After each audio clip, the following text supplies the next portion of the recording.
In telling the story of slavery in St. Louis, we didn't just start with statehood. We must go back to the territorial period, all the way back to the selling of the Louisiana Purchase. William Clark and Meriwether Lewis had been hired to navigate this new land, and William Clark had a slave named York. Historians, even today, cannot prove or disprove was York ever freed by William Clark. 7 April 1804. Set out at 7 o'clock in a canoe with Captain Lewis, my servant York, and one man at half past to arrive at St. Louis. 14 May 1804. Under a gentle breeze, 2 self. That 2 self was him and me. Since I was his body servant, he seed us as one and the same. 20 June 1804. My servant York nearly losing an eye by a man throwing sand in it. At first I thought he was doing it to hurt me because I was Massa Clark's slave. Turns out he was just joshing around. I guess I was one of them after all. 24 August 1804. I directed my servant York with me to kill a buffalo near the boat, from a number of them scattered in the plains. I knew how to handle a rifle. Shot an elk for Massa Clark, and a few days later, I killed a buffalo. I provided meat for the men in the camp. Late in September, we encountered 2 Indian tribes, the Teton Sioux and the Arikra.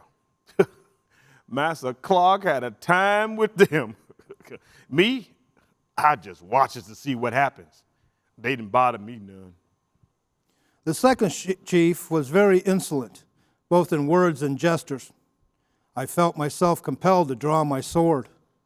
At this moment, I ordered all arms in the boat. Those with me also showed a disposition to defend themselves and me. Them Teton Sioux was just bluffing. They wanted us to give them something like a present. Now, when their Rick received me, they couldn't take their eyes off of me. This nation had never seen a black man before. They called me the big medicine.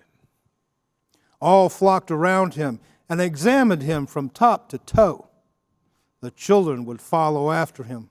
And if I turned toward them, they would run from me and holler as if they were scared of me. We determined to employ every man, cooks and all, on the portage after today. Despite sails being raised on the dugouts to take advantage of the wind, this is sailing on dry land in every sense of the word. We was carrying our canoes until we reached the river. We was all soaking wet during the journey on the river past the Mandan villages. Then we got hit with some powerful hail. The men were much bruised, and some nearly killed. One of the men got knocked down 3 times, and some of the others got hit in their head, and they was bleeding. So heavy was the rain and hail that a sudden rush of water and falling rocks came plummeting down on us and threatened to sweep us away. I was at the top of the ravine looking for everybody when I saw Massa Clark helping Mr. Charbonneau and Sacagawea out the flood. We at length reached the top of the hill safe, where I found my servant in search of us, greatly agitated for our welfare. I was a touch mad with Massa Clark because I was concerned about him. He's my responsibility as well as the others. Because we were all soaked to the skin, I had the party take a little spirits. Little spirits that I had in my canteen. I served it up to everybody. Seemed to lighten us all up. Shortly after, York became ill. I gave him a dose of tartar. He was much better in the evening. Whew, that medicine sure worked. I felt a lot better after that. We all believed that we were entering the most perilous and difficult part of our voyage. The Missouri River was becoming more and more shallow and placed a great strain on our crew. We also had to contend with the Shoshone. We did not know whether they were friendly or hostile. I got mighty tired going this way. We covered 75 miles within 5 days. My man York nearly tired out. And even though I got tired, I still kept going. November 7th, 1805. Ocean in view. Oh, the joy. But my celebration was premature. We had only seen the river's wide estuary and not the Pacific Ocean. Food was scarce, and York got it for us. 2 geese and 8 birds they call brants. We allowed York to cast a vote on where we could put up winter camp. All the men's was excited. And then we was disappointed because we thought we had finally made it. Then, 15 November 1805, we had finally reached it. I walked 19 miles to the beach of the Pacific Ocean. And now we were prepared to head home, when in the bosom of our friends, we hoped to participate in the mirth and hilarity of the day. We shall completely, both mentally and corporally, enjoy the repast which the hands of civilization has prepared for us. Eating our boiled elk and wapato, and soliciting our thirst with our only beverage, pure water. But I had other thoughts after I'd been able to provide the men's with game, vote with the men's, and see the Pacific Ocean. I wasn't satisfied no more. When we arrived in St. Louis, we suffered the party to fire off their pieces as a salute to the town. We were met by all the village and received a hearty welcome from the inhabitants. Even York was included in the celebration, despite his skin color and his status of servitude. Soon the celebration faded, the people went home, and the crew of the Cora Discovery had been paid. Only York and I were left. He seemed to be ruminating on surly thoughts. Master Clark, I would like to speak with you, sir. What is it, York? I'm very tired. I'm hungry. I'm not in the mood for questions. State your purpose. I would be less than a man if I didn't come to you as a man. York, would you stop talking in circles?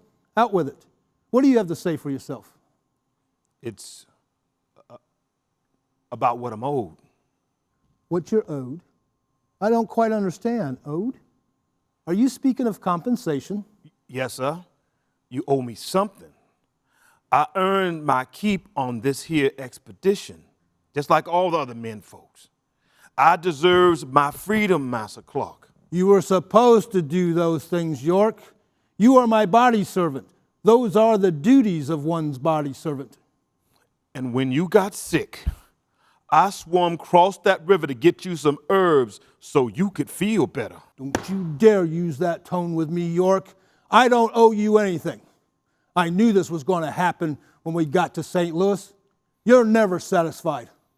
I would be satisfied if you treated me like all the other men's. All I want is my freedom. Now you watch your mouth when you speak with me. You're not above a good thrashing. Don't ask for your freedom when I own your very being. But it's owed to me. My freedom is what you could pay me for what I did on the expedition. You're speaking like a fool, York. I don't owe you anything.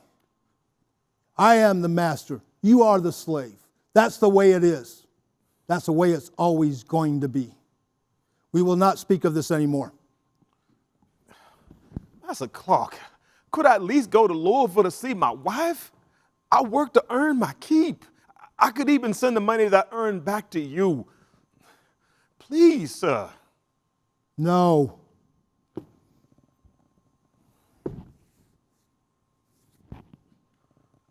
I deserve to be treated like a man. The least you could do is let me go to Louisville to see my wife.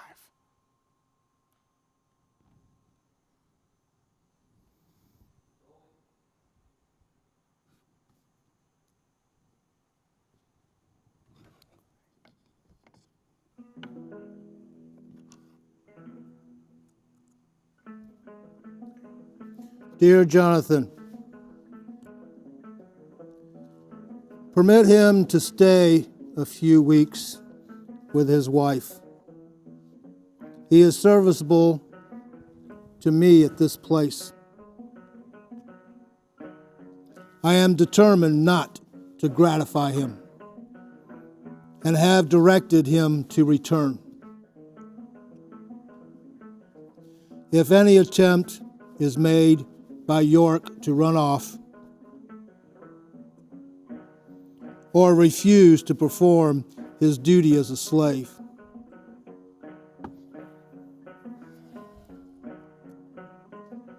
I wish him sent to New Orleans and sold,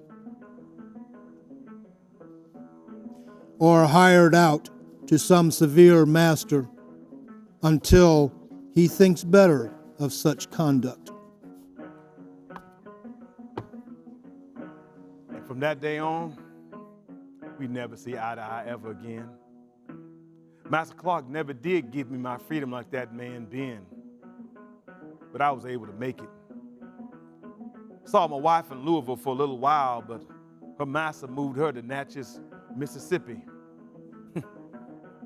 Worked as a drayman for a while till the horses died. But nobody, not even Master Clark, can take away from what I did on that expedition. Nobody. Good morning, class. As we've been talking about Missouri history, today we're going to talk about when Missouri became a state and the mechanisms that were involved in order for that to happen. This year, 2021, marks the bicentennial of Missouri statehood. Now, you had some reading assignments last night, so I'm sure you've got questions. So, what are your questions? What was Missouri considered before it was a state? It was a territory. Even all land in the United States has to go through several steps to become a state. First, it has to become a Class B territory when 5,000 eligible voting white men, and notice I said voting white men, come into the territory. And then as the number increases, when it gets to 60,000 voting white men, then it's eligible for statehood. And Missouri had met that goal in 1818. So we were a territory, Class A. Who controlled the area? This area has been under 3 flags, the French, the Spanish, and the American. We were under the French first as part of the Louisiana Territory.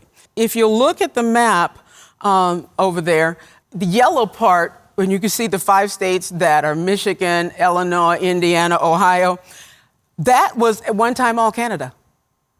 At the Paris Treaty of 1793, Canada vacated that, pulled their borders up to where it is right now above the Great Lakes. So what happens is our Continental Congress has to pass laws. We have to do something with this because we want our American citizens to move in. So what they did, Thomas Jefferson and the Continental Congress came up with something called the Northwest Ordinance of 1787. In that, they decided that all of that land would be divided into not more than 5, not less than 3 states. We ended up with 5, okay? But that process is where the voting eligible white men comes in. Why did Missouri want to join the Union? Statehood has its advantages. The federal government had an allocation to each state that's anywhere between $10 and $15 million a year so that states could actually accomplish things, could put in roads, could build schools. And that's one advantage. The second advantage is that you get to vote in the presidential election. The other thing is the federal government regulates interstate commerce. Imagine, every time we wanted to cross into Illinois, what if you had to have a visa every time you wanted to go, or had to pay some kind of entry fee? Well, you can't do that as part of the United States because only the government can regulate interstate commerce. So that's another massive advantage. And Missouri wanted that. So that's why it wanted statehood. Why is the Northwest Ordinance so important? For the first time, the United States government will take responsibility for education. Part of that block funds, if you will, that comes from the federal government is to set aside land for schools. So how states are created, public education, and the two most important parts. The one is the writ of habeas corpus. Now, what is that? A writ is something that is issued by the courts. And when the courts issue a writ, what it says is, I want to see something. Bring me something. Habeas corpus means the body. So when a court issues a writ of habeas corpus, they're saying, we want to see that person. Without this, going all the way back in our history to 1787, without this, slaves and people of color would not have had their day in court. Solomon Northup, who was kidnapped, sent down into the deep South and into slavery. He was a free man, sold into slavery illegally. Took 12 years for him to get word back to his family where he was, because they had no idea, didn't know if he was still alive. So at this point, the family hires an attorney who goes before a judge, and the court issues a writ. A writ cannot, issued by any court in the United States, cannot be ignored by any other court in the United States. They had no alternative but to present and take Solomon Northup back before a judge. So the writ of habeas corpus is really, really important throughout slave history. And the last thing, all of this area becomes the North. Why? Because in the Northwest Ordinance 1787, it says there will be no slavery or involuntary servitude except as punishment for a crime. This becomes the North. Also, when this land is doubled, it joins the states on the East Coast, and it doubles the size of the United States in 1787. So very, very important. Writ of habeas corpus, no slavery. All right? Why did we need a compromise from Missouri to join the Union? Well, at this time, 1818 is when we actually qualified, and actually the notice went to Congress that we wanted to join. But they tabled it. They ignored it. Why? Because there were 11 states that were free, 11 states that were slave. Congress was balanced. If Missouri came in as a slave state, then slavery would have an advantage in the Senate. So they just go, we'll talk about this next year. So in 1919, Maine breaks off from Massachusetts and wants to apply as a separate state. They're so far north, there's no question that they're going to come in as free. So now we can pick up Missouri, all right? Missouri can apply as a slave state because it's going to be balanced. The North didn't want any new slave states, not one, okay? Even if it was going to balance things, they'd had enough. So what happens is Henry Clay will negotiate. In a compromise, somebody gets something, everybody gets a little something, and so everybody's happy, all right? So what the North will get is a reaffirmation of the writ of habeas corpus, made it even stronger. It also will establish the Mason-Dixon line, 3630 on the globe, which any state from this point in, and they think they have solved the slavery question. Any state that comes in after that, anything over that line will come in as free, anything below that line will come in as slave. And they think they got this covered. All right? And they do until 45 when Texas joins. But for 20 years, there's going to be peace over this matter. The other big thing is that Missouri will be the only slave state carved out of the Louisiana Purchase, and you can see it there on the map. The other thing is, which is super important, once free, always free. If a slave has been manumitted, meaning by document, he can never be re-enslaved. Now, this is really interesting because the Missouri Constitution the 1820 Constitution has the provision that slaves can sue as indigent people. This is how Dred Scott is able to file for his freedom. He didn't have the money for the attorneys, and Lord knows he ended up having 20 of them. But in our Constitution, he can sue as an indigent person. But the big thing in his case, now this is 1854. He's going to reach all the way back to the Northwest Ordinance of 1787 and say, my master took me to Wisconsin and Illinois, which it said no slavery as per the Northwest Ordinance. So he lived for 7 years in free territory. Now, we don't know if he knew that, that he could have been free and just walked into the sunset, but his master, Dr. Emerson, is sent back to Missouri, so i.e., Dred Scott is put back into slavery. But what does the Missouri Compromise says in 1820? Once free, always free. So there's two legal premises. So if you're not aware, our laws in this country are based on what they call case precedents, what has been decided before. And this coming down from 1820, all of these cases, a lot of cases have gone before the court that test once free, always free, living on free soil and then coming back, being put back into slavery. So this is why we had to have a compromise. The North said, okay, they can come in as slave, but all of these things have to be met.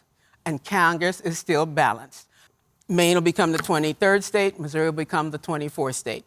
But the North, even though the South got another slave state, the North got stronger laws. What was in the compromise that made it so important? These things that I just talked about, the reaffirmation of the writ of habeas corpus made it stronger. Once free, always free, establishes the Mason-Dixon line where anything coming after that, coming into the Union is going to, anything north of that's going to be free, anything south of that is going to be slave. Those were the big things. Now again, what do black people have to rejoice about any of that? That writ of habeas corpus. Now that's it. Once free, always free. The North thinks that they're helping through these laws, giving the slaves an avenue to go through the courts. And it does work until the Dred Scott case. Any other questions? You had mentioned before that the Constitution was denied by Congress twice before it was accepted. Why? Now, I'd like to point out, I just told you guys a few minutes ago that that same 1820 Constitution has provisions. Not only can a slave sue as an indigent person, but if a slave is charged with a crime, the court has to provide him with legal counsel, either paid for by his master or the state of Missouri. But he does get legal representation. Now, the outcome of a criminal trial is whatever it is, whether you're in prison or hung or whatever. Whatever the law says is the penalty for that particular crime. But the fact that that Constitution says you get legal services is amazing to me. Now, why? Because that same Constitution that was denied twice by Congress had a provision in it that free blacks could not live in the state of Missouri. And quite a few of them were well-to-do, especially in St. Louis. Congress kicked it back saying, no, you cannot tell our citizens where they can and cannot live. And that's interesting in itself, too, because Congress, for the first time, will refer to free blacks as citizens. Now, this is the same Constitution. They submitted it a second time. And Congress goes, what's the matter? Can't y'all learn? We told you first time, okay? No. It's still in there the third time, but Henry Clay is what they call the second compromise. What they'll do is we have a codicil on our Constitution, and what the North finally agreed to is this: that the free blacks can't live in our state is still on there, but the codicil said the state of Missouri can never, ever act on it. But that's the type of laws black people lived under here. Any other questions? All right, well, we're going to be talking tomorrow even further about the differences between urban slavery and rural slavery. So if you have any other questions, pass this over. This year, 2021, marks the bicentennial of Missouri statehood. We will go from a place populated by Native Americans and fur trappers to the Queen City on the frontier. Many will come for the opportunities and to buy cheap, fertile land. One group in particular will come and leave an indelible mark on the city, and that is the Germans.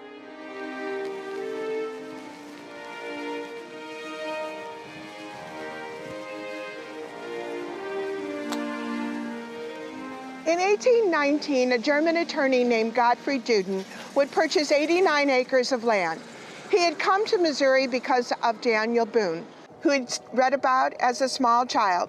Boone had come to Missouri in 1799, bringing numerous friends and family. Duden would spend 4 years living here, observing the daily life of the settlers and their slaves.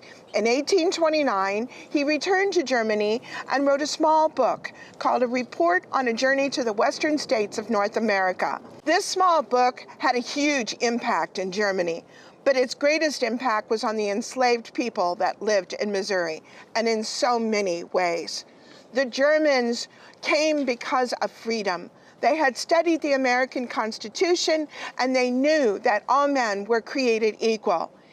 In Germany, they did not observe or have the right to marry whoever they wanted, or be whatever occupation they want, live where they want, have education, and most of all, they could not be of whatever religion they wanted.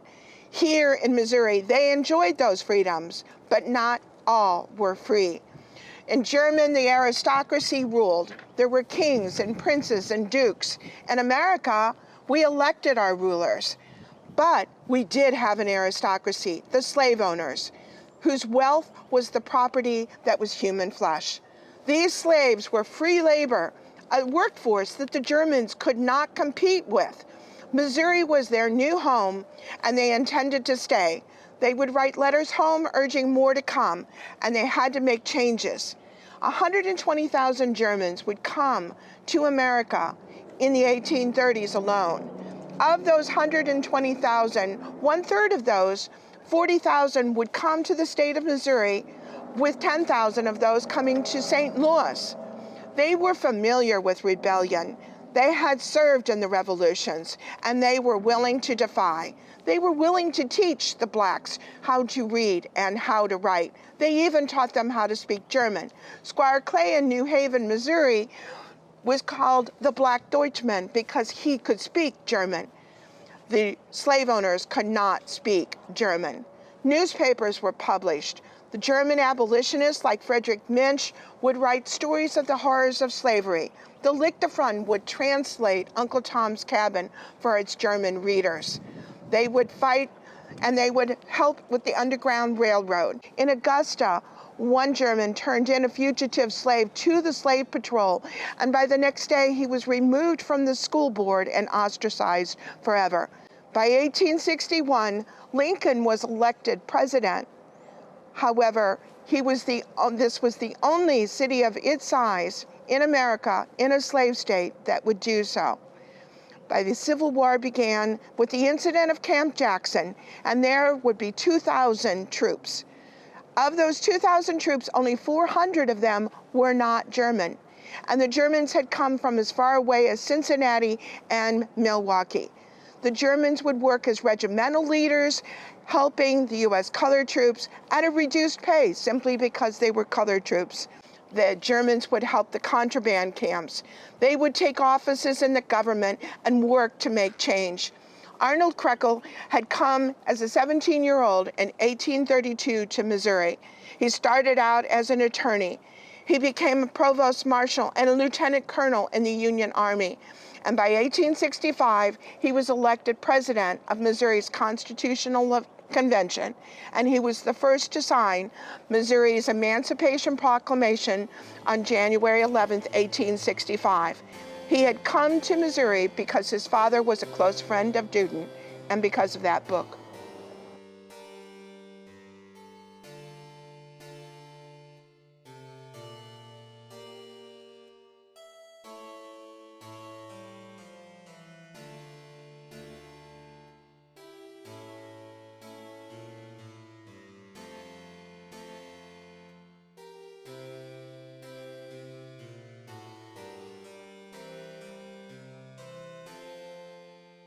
Well, what can we do?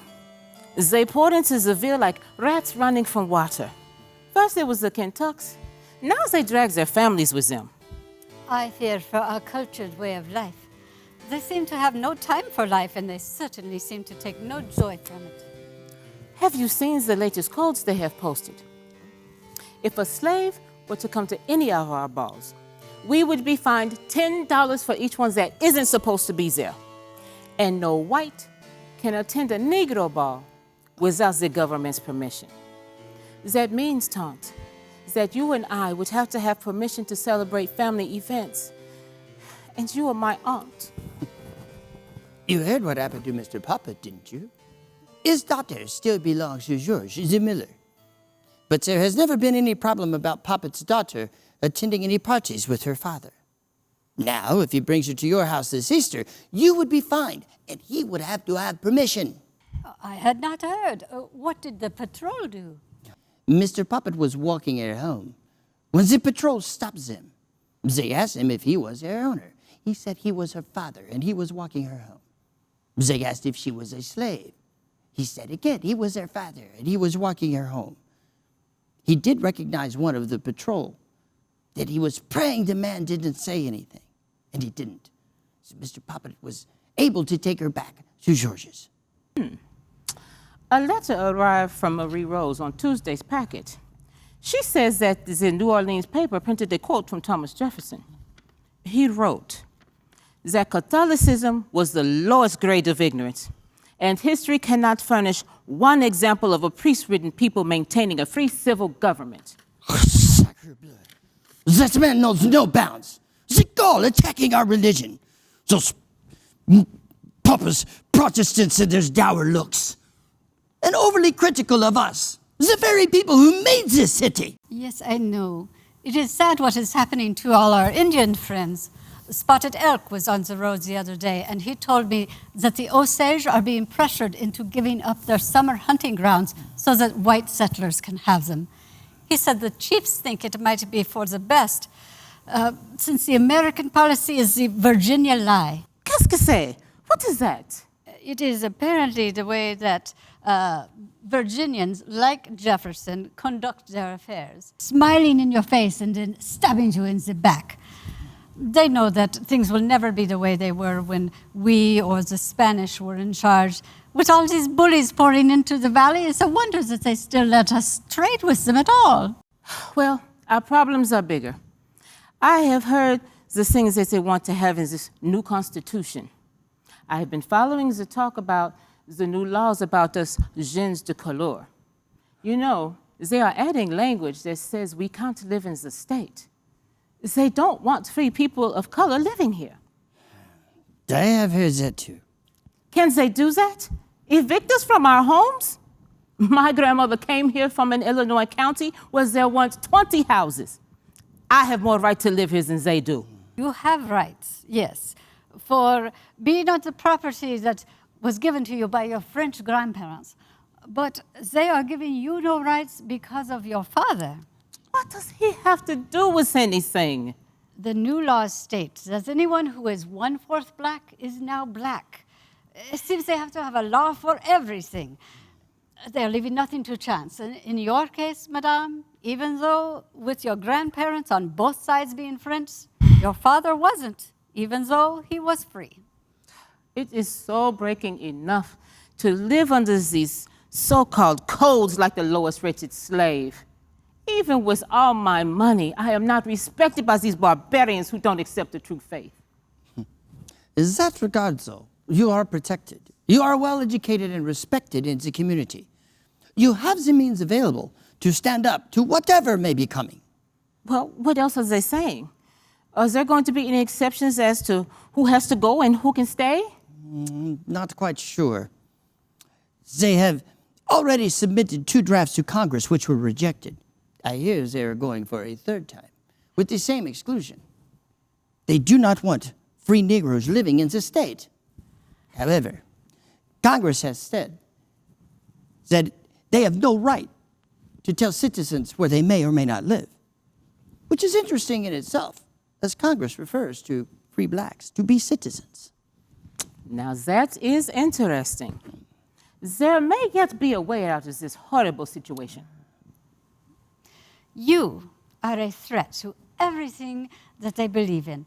They say that Negroes can't learn, that they are lazy and childlike, that they can't take care of themselves. But we are living proof that it is all a dark lie. They are afraid that you are a shining star that the poor souls will aspire to. and that makes white men out to be liars.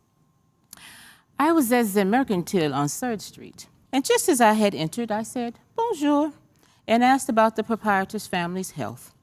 We were chatting in French when 2 American women came in and started talking at the owner, totally disregarding the fact that she was already waiting on me. She tells them in French and English she will be with them in a moment. They said some things like, we weren't waiting behind no colored, and demanded to be helped. We ignored them and continued in French. And they stormed out, saying some very nasty things. Is it their government that makes them so pompous? But if it does pass, I suspect you would have to sell. But they will never give you what your holdings are worth. But because you are Jean du Couleur. I say we stay and fight. My French family's name still carries some weight. All they seem to care about is money, and affluence can buy influence. My feeling is that we must all stand together. I do find comfort in Congress referring to free blacks as citizens. That was some northern senator's words. But if you want to test out your citizenship, just try stepping outside one of their codes and see if they do not give you the prescribed lashes. There is nothing we can do but wait and see what Congress says this time. I did hear a rumor, and this is just a rumor. But there may be an option for our class of people. Well, what is it? Don't keep us waiting. You would have to pay a steep bond to stay in this state. You would have to pay it to the county court. It could be as high as $500. And you would have to have 2 white people stand up for your character. Money. Always money. We'll still have to wait and see what Congress says.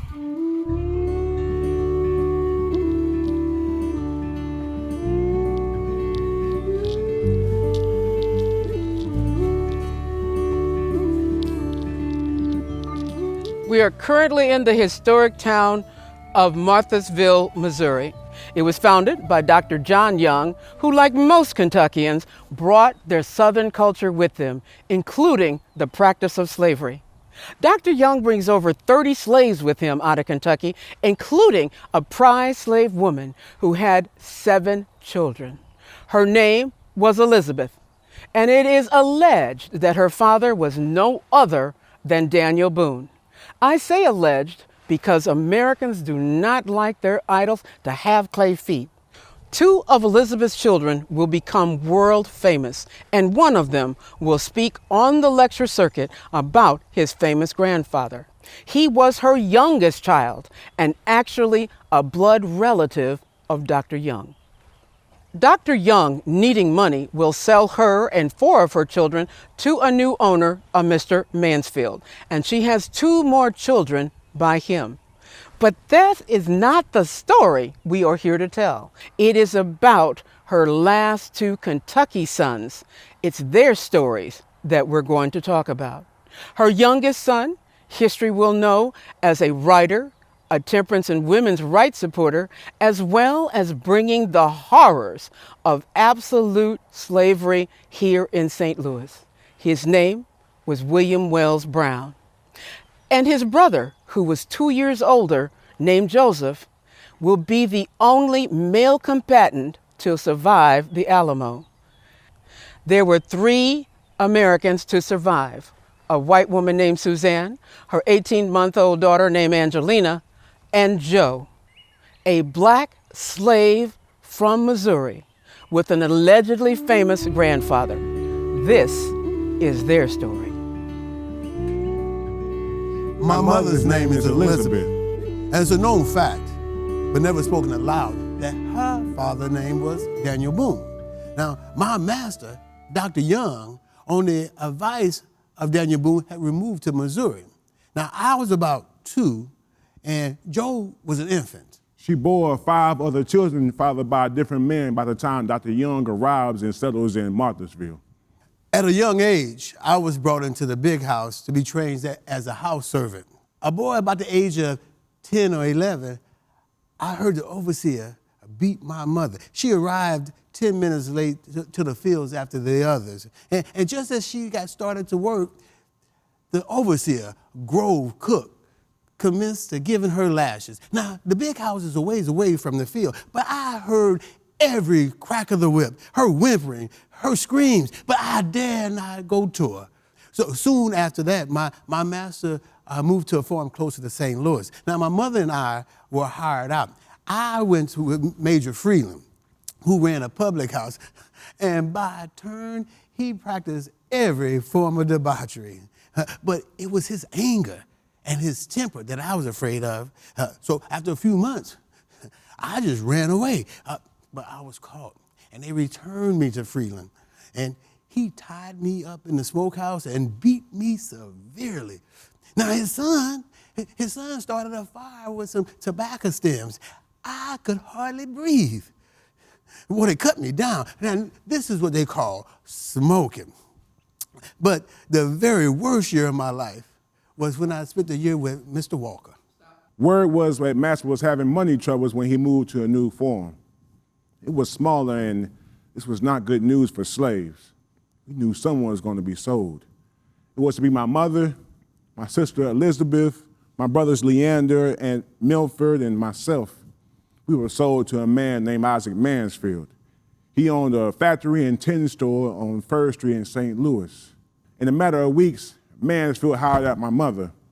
But the real blow to my mother is that her daughter, my sister Elizabeth, was sold to a man at Natchez as a fancy. The steamboat I was steward on landed in St. Louis, and I was headed to see the family. My mother's face told a tragic story that my sister had been sold and waiting in a slave pen and leaving in a few days. Both of us could barely talk much, so we just held each other and cried. But we both knew the cruel fate that awaited my sister. She was such a honey-hued beauty. I worked in Mansfield Tin Factory on the riverfront in St. Louis. Daily, I watched hundreds of slaves shuffling along with their heads down, being boarded onto riverboats, driven into the dark hold with the ship's machinery, all headed to an uncertain fate, but almost a sure death in the deep South. White men would come into the factory to buy things for traveling. They all seemed to be headed to one place, Texas. That's all Mansfield talked about. This was not good. We saw signs for if a slave can't read white folks, they'll be in an unprepared fix of all time. That year, I was hired out to Mr. Walker as a slave dealer.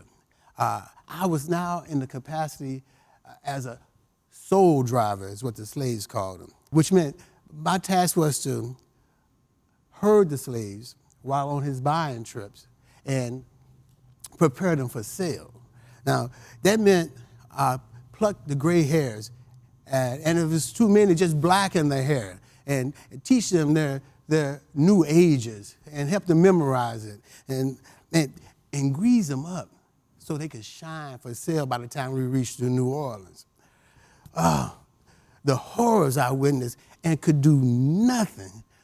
Well, after that year, I went back to Dr. Young, and the hunger for freedom consumed every minute of my day.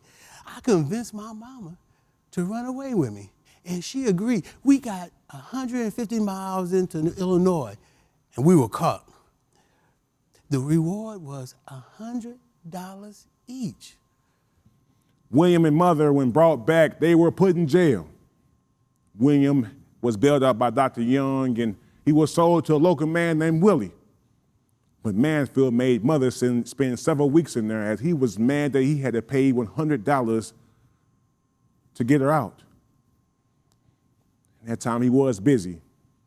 He closed the factory, ran out his store, and had me and Milford packed for Texas. When he went to go retrieve Mother, it was from jail straight to a boat bound for New Orleans. This cannot be true. I tried for several days to see my mother in jail, but they denied me. And then I heard Mansfield is leaving. I knew several of the deckhands on boat, so they allowed me to conceal myself. We just hugged and cried And I pleaded with her. Please forgive me for wanting our freedom. And she shushed me. She said, never give up that dream. And then she was gone, bound and shackled to God knows where. I never saw her again. The boat did go to New Orleans, but that was not our destination. Texas was. We landed there, and Mansfield bought a wagon and a year's worth of supplies, and we headed overland for Texas. It was Mother, me, Milford, and by now, Mother has 2 mulatto children. We did not know that in order for Mansfield to bring us into Mexico, he had to register us in New Orleans with the Mexican authorities, not as slaves, but as indentured servants, and sign a contract that was no longer than 10 years at length. The Mexican government did not support slavery and had warned that the illegal slaves being brought into the Spanish territory. And that's why the change in status. White folks were real careful about letting us know anything about this. Now, Samuel Willie needed some money, so he sold me to Enoch Price, who owned a steamboat and was a merchant. Now, his wife thought me elegant enough to be the carriage driver for the family in the city and a perfectly trained steward on the vessel on the river. Now, I was just biding my time. Now, he purchased me in October, but that December, all the prices were going to New Orleans with some merchandise. Now, after a couple of weeks, Price was contracted to take some goods to Cincinnati. Now this was my chance, and I was going to take it. This New Year's Eve was going to be no rest for me. For daybreak on the first day of the new year, I was going to see a new me on the first day of a new life, freedom bound. So the next day, with all the confusion of the comings and goings, I caught a trunk on shore, just like the other deckhands. A few rations that I saved and a few coins, and scanning anything else, I headed to the woods. After almost a month on the road, we arrived in Harrisburg, where it took 3 months to build 2 cabins and planted crops. 2 years later, the Brazos and the Colorado rivers flooded, taking out the Harrisburg and the surrounding planted crops. Master was once again between the rock and the hard place. By 34, Mansfield had us planting cotton. And things got tight, and he had sold Milford and had rented me out. He had no money to harvest crops, so he borrowed to harvest. And 9 days later, he died. Having no master, we were put up for sale. Mother and her 2 young ones, and now we're sold for $550. I was still hired out to William Travis. That first night, I figured I covered 25 miles. But I suffered intensely from the cold, as I had no coat, just the servant's clothes that I ran in. Now, my food ran out by the 4th night, so I carefully went into a roadside barn where I found some ears of corn. Now, day 5 and 6 brought intense cold, freezing rain, and it froze on my clothes at the minute it touched them. So benumbed and frozen, I couldn't go on, and I slid into an old barn. To keep from freezing, I paced the floor all night. I had a severe cold that settled in my chest, and my frostbitten feet, well, I couldn't go on anymore, and it made it difficult to walk. Now, 2 more days had passed, and I couldn't walk anymore. Now in my weakened state, I resolved that I would seek some help. My mother and her children and everything Mansfield owned didn't cover what he owed. It was decided that I would be sold. I was already in possession of one William Barrett Travis from Alabama. He had rented me from Mansfield for a personal body servant. He never treated me as bad, as often it was just me and him traveling the brush country, and he brought me from Travis' estate, and I legally became Travis's property. Things are beginning to heat up in Texas over slavery, but we knew nothing about it. Mexico had warned the colonials about bringing illegal slaves into the country, but all heck was about to break out. I was laying along the road, hidden by some logs and some brush. And when I see a lone rider coming down the road. Now, as I stood on the road, an old man came walking, a white horse. He had a broad brim hat and a long overcoat. Now, as he came closer, I couldn't move. He approached me and asked me if I was a slave. He asked me 3 times before I said yes. He told me, go back to your hiding place. I'm going to get a wagon to conceal you. And true to his word, he came back with a 2-horse wagon and took me to his house. The American settlers talked of nothing else but the laws and that the General Antonio Lopez de Santa Anna was issuing and bound to enforce on behalf of his government. He hated slavery and was going to rule it out. They all talked about freedom from Mexico. Chavez was young and in a hurry to make a name for himself and had wanted the slave market to expand to the Southwest. Things would start to get out of hand when 2 men from Harrisburg went to a neighboring market town and some sort of trouble between the Harrisburg men and the Mexican soldiers. Chavez got all heated up and stormed the town with volunteers, and the Mexicans surrendered. There will be wins and losses on both sides until March 1836. Now, I had refused to go into the house until an elderly woman came out and escorted me saying, you are safe. You are amongst friends. Now, these kindly souls were the first white people I ever met that treated a slave like a fellow person. Now, they nursed me back to health over the course of 15 days. And during that time, they made me some new clothes, and he bought me some new shoes. Now, it finally dawned on me that I was probably a free man. I could walk out that door, head held high, knowing at last I breathed free air. Now, as I was departing, he asked me what was my second name. I said, I didn't have a second name. He said, all free men have 2 names. I said, well, he could give me one. And as you see, he was Wells Brown. He named me after himself, William Wells Brown. Things on both sides had got to a point where there's no turning back. The Texas General Council had elected Chavez lieutenant colonel of the newly created Texas Cavalry. At this time, the great Jim Bowie arrived in Texas.